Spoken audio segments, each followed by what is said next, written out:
موسى بيحي عبدي soo dhaweyntan iyo la kulankan wasiirada ayaa lama filaan ku noqotay beesha caalamka iyo ummadda Soomaalida ee bariga Afrika ku nool waxay dad fara badan u maleeyaan in arintaasi ay tahay arin laga shaqeeyo oo aan saxayn haddaba arintaasi waxa kala sheekaysanayna saaxiibkii Axmed Jazeera oo falanqeeyaha janalka Muqdisho TV ifafaalayaha waxyaabaha soo dhicdana iyo barnaamijka kale xiisa badan ba Axmed ku soo dhaw waxa cawkiir wadna ku maasantahay soo dhaweyntaada dhamaanna wadi salaamay waad maasantahay Axmed Jazeera su'aasha waxa weeyaan maxay dadka Soomaalida ka filayaan shirka xasaasiga u dhaxeeya Somaliland iyo maamulka dawladda federaalka ee Soomaaliya imanka booqashada ku jooga halkaas waad maasantahay cawkii waxa laga filayo waxa weeyaan midnimo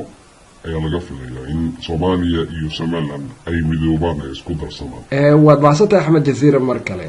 dadka Soomaalida ee ku dhaqan bariga Afrika iyo Soomaali weyn ayaa waxa ay rajo weyn ka qabaan in Soomaaliya 2020 wixii ka dambeeyay ama 2050 ay noqon doonto dawlad qura oo isugu jirta gobolada ee loo yaqaan Ogaderia gobolada waqooyi ee dalka Kenya NFD iyo gobolada waqooyi ee Somaliland iyo dhammaan dhulka Soomaalida in ay noqon doonaan dawlad qura haddaba ifaalaasi adiga ma ku muuqda waasanta cawku waa arin horta ifaaleedu muuqdo weeyaan iyo dhaqaaq imanka aan sameynayno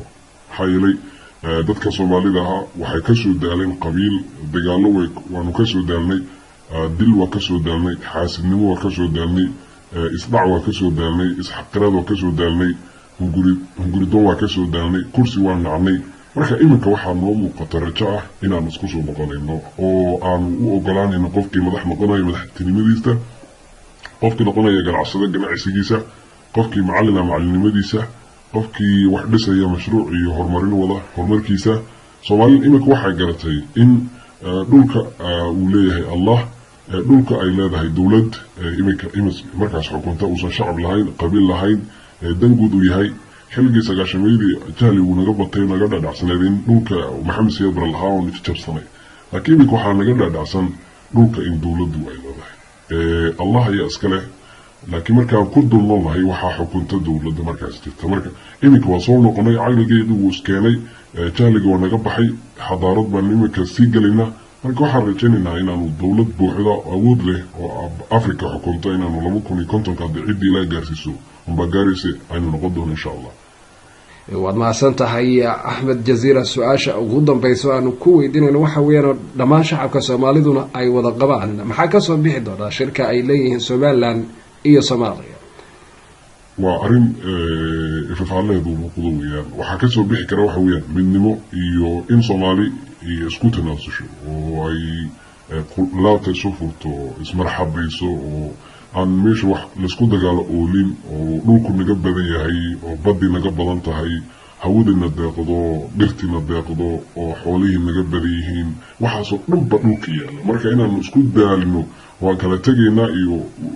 waxaas waa laga fiican yahay waxa ka soo bixi doona in Soomaaliya iyo Somaliland ay midoobayaan ay heshiinayaan wax la isku dagaalana meesha oolan iminka adduunku waa horumaray xilligii la isdili jiray lama joogo xilligii la iscadaab jiray lama joogo xilliga waxaa la joogaa walaal garbaad u baahan tahay ama garabaan u baahanahay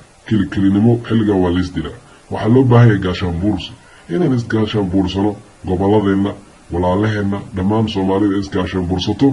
oo farmaajo taga Hargeysa farmaajo ka khudbeeyo Berbera farmaajo taga hobyo buuhoodle dhulka Soomaalida dhantaya berito hadii la doorto Muuse Bixi oo Soomaali madax u noqdo inuu imaan karo Muqdisho imaan karo Baydhabo tagi karo dhusmareeb tagi karo boosaaso tagi karo meel walba tagi karo taas ay dan ugu jirto marka waxaan ka rajaynaynaa Allah subhanahu wa ta'ala inuu qulubteeda iswaafajiyo khayrna ilaahayna tuso